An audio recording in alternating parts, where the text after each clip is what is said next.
2024. I'm heading back to Nigeria from Accra. I'm at the airport waiting for my flight.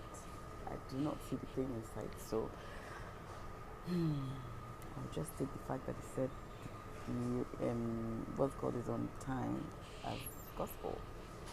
So I'm heading back from Accra where I celebrated my birthday and just attended the 3i conference, 3i Africa Summit, and Bureau Training Conference, and both were very good. I want to talk about something that happened yesterday, and it's nothing serious, don't worry.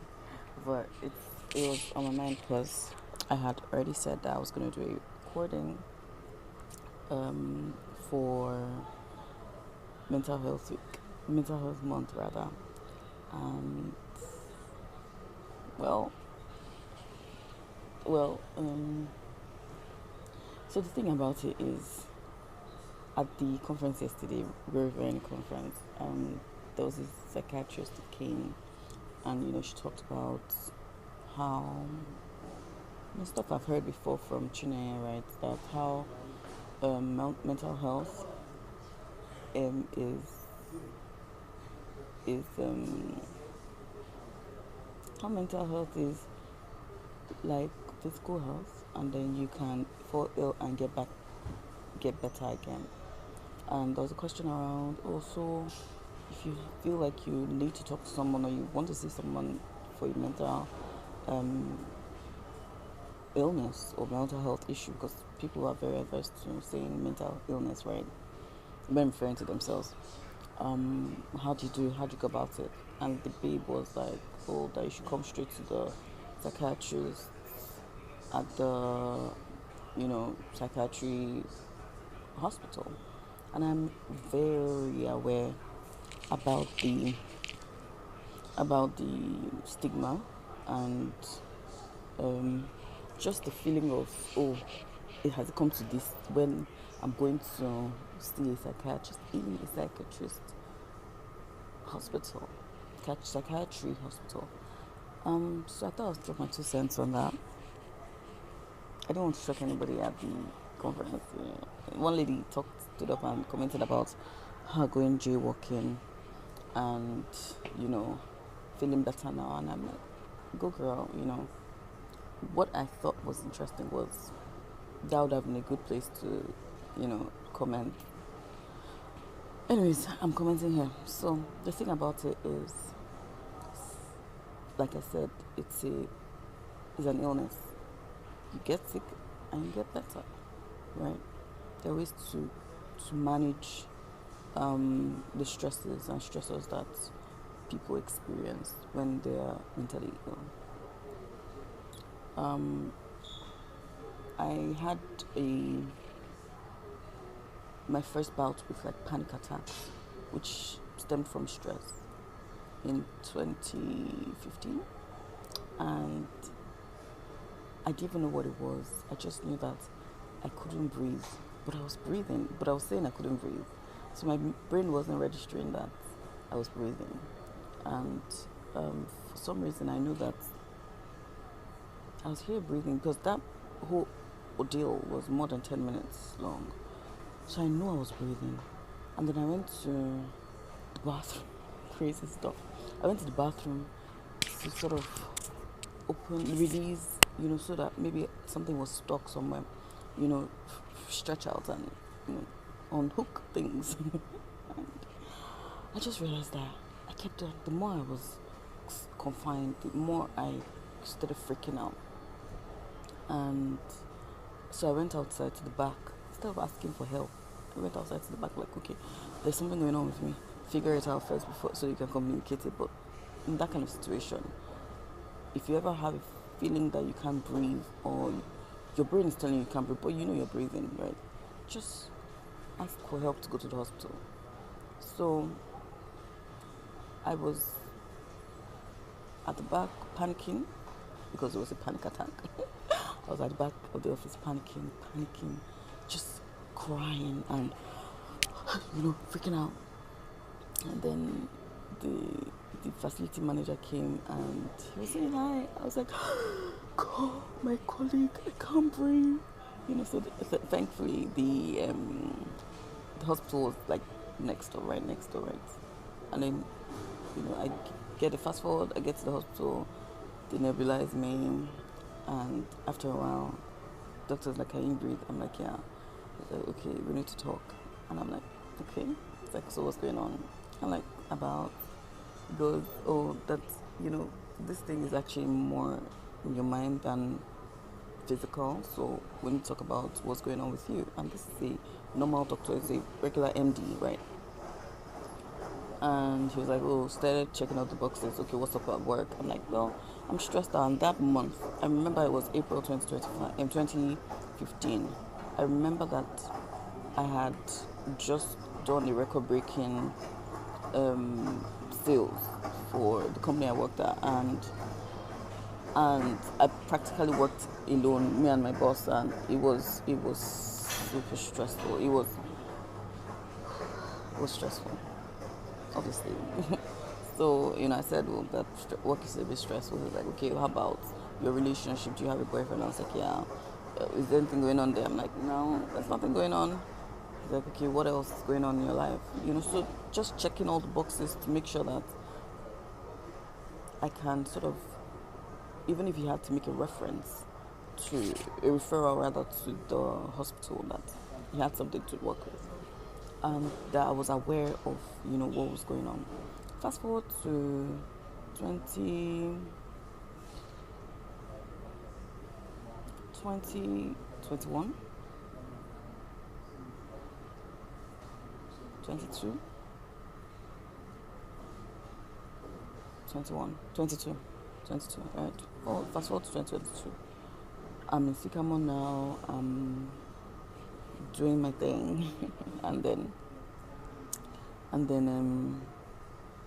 I remember it was a Hand of Love Saturday. I knew I was feeling stressed. I knew I was tired, but I was like, will I stop? No. I went out to Hand of Love, and then I came back in. Hand of Love is basically philanthropic. I don't know if it's fake or pick. Anyways, philanthropic. That sounds better. Movement, so to speak. So I had this food distribution thing I was doing around my neighborhood, and I was doing that every Saturday. Oh God, I wasn't the one cooking the food, but anyways, that just for another day. So, hope you guys are liking this so far, but stay with me, right? So I get back home from Hand of Love, and I recognize the signs. I'm like, oh, I can't breathe. So, and I was living alone at the time, so I get on the phone because I'm like, this is not a time to be alone, right? So I get on the phone. I think my neighbor was not around. So, yeah, she wasn't around, Uche, she wasn't around. So I call my sister and I'm like, oh, I'm thinking, that's code for I'm not alright. And I remember how she just went straight to work. Okay, get into the bathroom, pour it over your head. I'm like, I have, it's not working. I'm like, okay. She's like, try and breathe, stay on the phone with me. I was getting worse. I don't even know why, for some reason, I found myself on the floor and going under the bed. Like, I was shifting myself under the bed. Like, I felt like I was hiding. And this is, you remember the last situation, so I was trying to hide and sort of sort myself out. I was alone in this house, crying out loud. Anyway, I remember that was weird. But, so I get on the phone with my other sister, who, by this time I've called my friend, my sister, and then this is my second sister. So she immediately books a cab, like, we're off to the hospital. You need to get to the hospital. So I went to the hospital, and I look, shout out to the Uberman or Boltman, I don't remember, but the cab guy, that took me to the hospital that day. He was the most patient person. I don't even know what I wore. I was so disoriented that I just put on a hoodie, I wore some bottoms, wore slippers, I locked the door and left the key at the door. And I entered the cab. And I, of course, had been crying for an hour by this time, so I was disheveled. He just, you know, recognized that this person's not okay. He said, okay, sit at the back. Okay, take a pillow. Do you want to lie down? Okay, is there anybody I can call? So I was like, okay, call the person that booked the cab. So he called my sister back that, okay, I've picked her. She's not okay. We're heading out. There's a bit of traffic. As in, he kept on just updating my sister. And I'm like, this person didn't have to. God bless you wherever you are. I hope that light shines on you and your family has help wherever, whenever they need it. Okay, I'm going to take a break now. Okay, I'm back. I just needed to blow myself a little. So yes, shout out to this guy that helped me get to the hospital. He was the most patient and amazing Uber driver ever, right?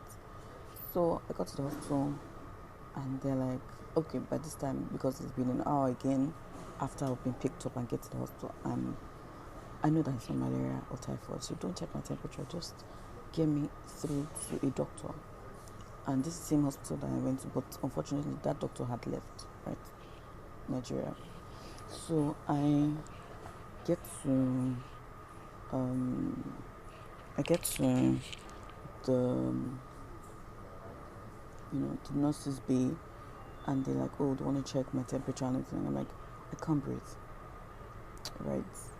Again, remember that this is now more than 2 hours since I first of all said I can't breathe. So of course I'm breathing, but my mind is not registering it. So I kept on, I started whispering, oh, I can't breathe. Again, please, Nigerian nurses, whether you're trained in psychiatric care or not, I think there should be a general idea that something is going on. If somebody keeps saying they can't breathe, you're checking temperature when my lungs are empty. I don't understand. Anyways, so I literally freaked out. I I remember going, I can't breathe, and then I come up and I think I pushed a table or something. That's when it registered that this person is not okay. Are you alright? I've been saying that since you've been checking my temperature, checking things. I'm like, I can't breathe. I'm like, I can't breathe. Then they called the doctor. Because there are other patients there. They wheel me to, I don't know how I got there. Maybe I stood up, I don't know. But I shall get to one of the rooms. They called the doctor and they knocked me out. I think, so they knocked me out, and I think it was just so that I can calm down, because part of it is calming the person down, right? Which is what my sister was trying to do with go into the bathroom, pull towel over your head, just soak in the bathroom. Anyways, I come through, and maybe again another hour. This is hours out of my life. I come through, and maybe an hour or two, because it was dark at this point. And my sisters and my mom were in the room. My dad, of course, was there too. And they're like, okay, are you okay now? What happened? I'm like, I just wasn't okay. Like, okay, they understand, because this is not the first time it's happening. So anyways, I'm recording this video to sort of shine the light on the fact that it's just a passing phase for most people. But you have to recognize that you need to get help, right? Shout out to my sisters who took action, and this is what you need to do, this is what you need to do. My friend Fefe, who was just on the phone with me and trying to calm me down and ensure that I was okay. It wouldn't happen the same experience, and I learned from the first time, hey, don't be alone, just get some help. Now going to the third experience I've had two in last few years. This third experience was sometime the second experience must have been in 2021. So the third experience was maybe the same year, or I don't know. Anyways, I'm already feeling funny, right? And I'm recognizing the signs early at this time. And I recall that, God, I'm not right. What's going on? And you know how you're doing an internal check? Okay, do I feel like I have malaria? No. Am I feeling typhoid? No. Is it COVID? Can I breathe? I'm just checking all the signs, right? I just said, you know what? Before it gets to a point where I cannot actually, I'm freaking out. I get to the hospital and I said, please, just knock me out, please. I need help. So I get to the doctor's room. This time, of course, I've not escalated, right? So I get to the doctor's room and again, shout out to Dr.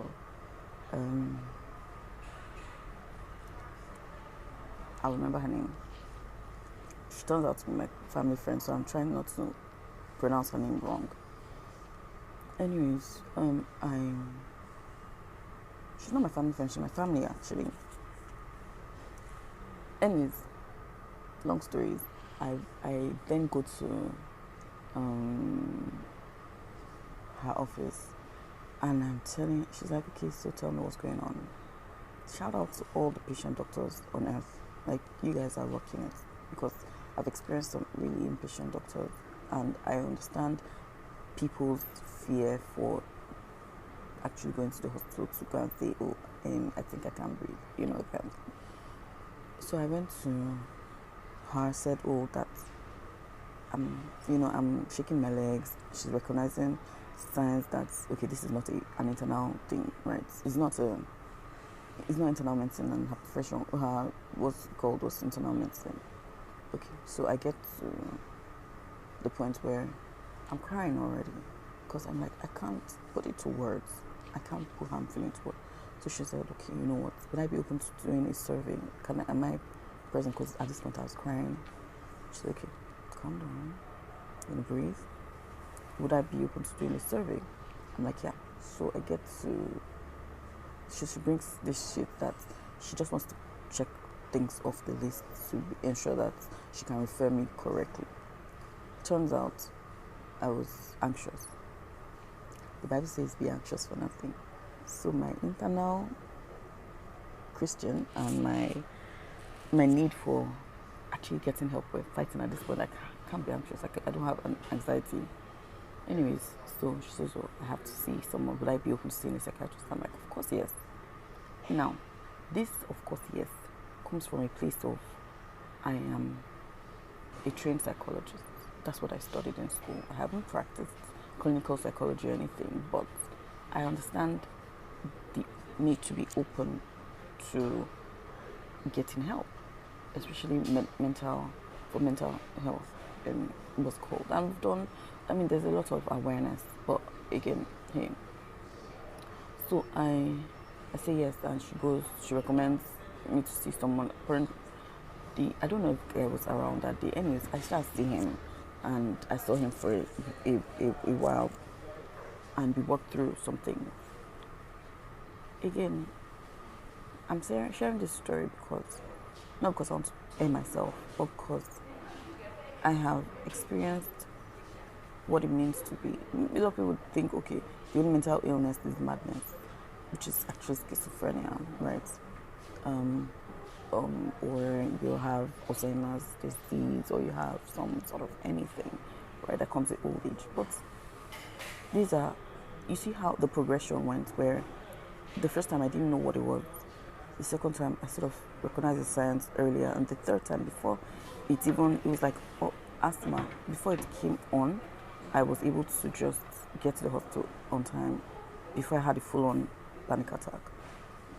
And I don't recall if I've had any since then.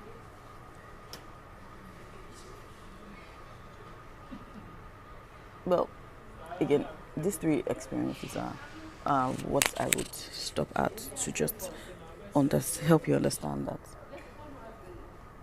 it can happen to anybody, where you feel like you are literally having an experience that is not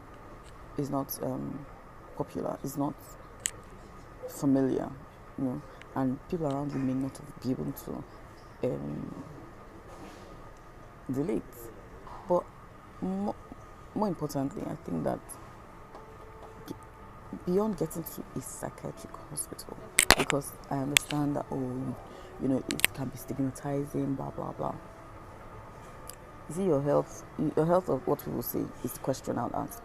Second question would be, get to any hospital, tell them how you feel.